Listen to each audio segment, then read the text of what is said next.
Hey everybody, it's Mike Young. It's chapter 133 of my book, Live to 150. We're almost there, 150 chapters. This one is on plant milks.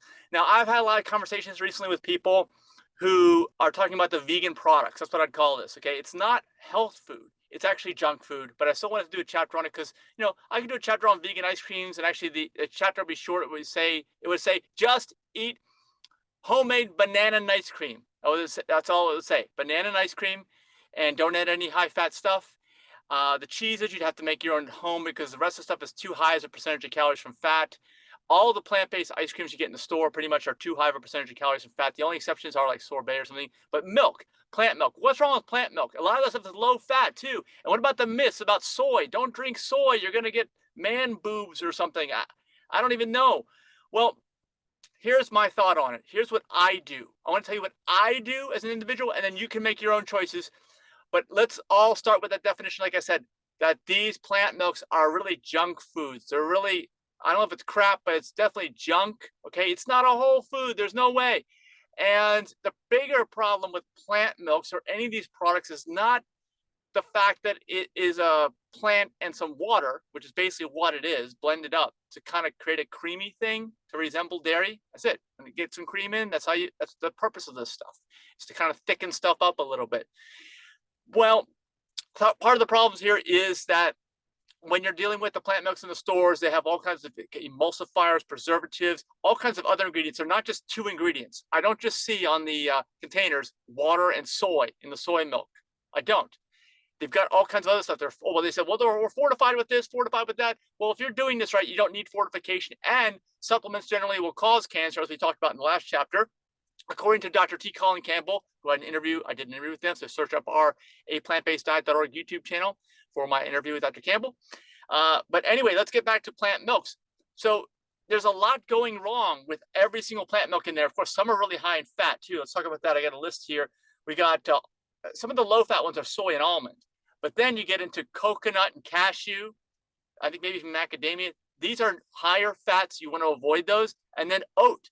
Now, oats, you think, well, it doesn't have fat, right? I mean, oats is pretty lean. You can eat oatmeal, even though that's acid forming, and I would not make a habit out of that.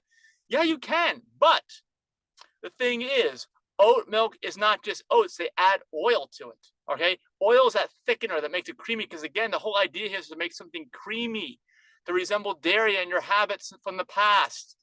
So oat milk is actually one of the worst milks for you because of the oil content. And it tastes the best. Don't get me wrong. I will say, yeah, oat milk, like the Oatly brand, tastes the best, okay? But it's the worst, the most junky of the junk foods of the plant milks. So what do? I make my own. I buy organic soybeans online that are dehydrated. You've got to soak them overnight, or not overnight, maybe like 3 or 4 hours. Don't soak them too long. You get a special machine. They sell these machines where you just pour in the hydrated organic soybeans, and then I put in distilled water. And when I'm soaking them with distilled water. I would never use tap water.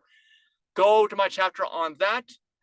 Unless you are on a well and you know the quality, or you have a special water treatment system, I don't even know. But go to my chapter on water. I use distilled water. I stick it in the machine. It makes it. I strain it out when I'm done. You get a little bit extra stuff, but that's it. 2 ingredients.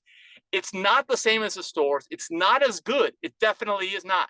But when I'm making smoothies, it helps to make that creamier. It gets that creamy consistency, a little bit better, a little bit nicer, definitely better than just straight up water.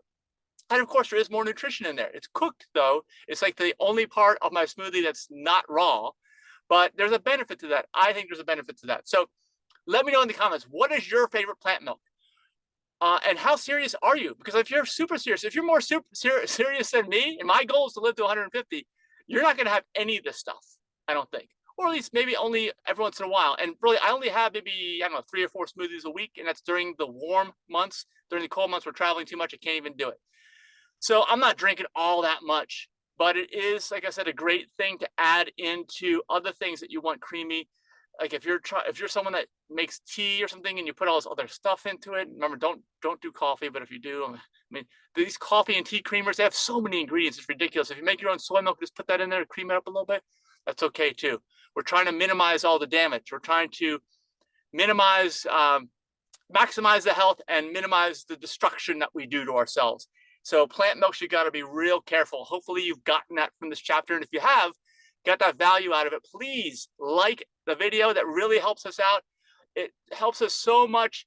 We just want to get the word out to everyone. So we need you to like this. And this is plant milk, right? You should be able to like what I said about plant milk here. And don't get me wrong, we want people to get away from dairy, but we want them to do plant milk right. And this hopefully will tell you how to do plant milk right. Of course, subscribe to the channel as well. Leave me your comments. We'll see you in the next video. Bye-bye.